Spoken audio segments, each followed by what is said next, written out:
என்னையா ஒரு 3 லேடிஸ் இருக்கிற வீட்ல அப்பப்ப வந்து சும்மா நொய்ங்கற மேனஸ் இல்ல? 3 லேடிஸா? எங்க? ஓ கண்ணு தெரியாதா?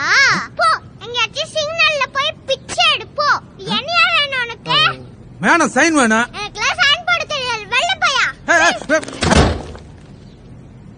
இத மேடம் நினைச்சுக்கிச்சா?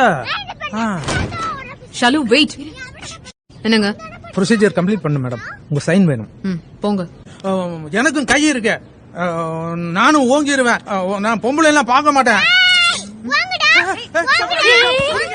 அது கீழ போறீங்க. பாரு. ஸ்டாப். ஷோங்க வானாமே. சொட்ட சொர்கிருவேன். பெரியவங்கள அப்படி எல்லாம் பேச கூடாது. சுமாரே. என்னடா பாக்குற? என்னடா பாக்குற? Last warning. தப்பா பேசுன. ஷாலு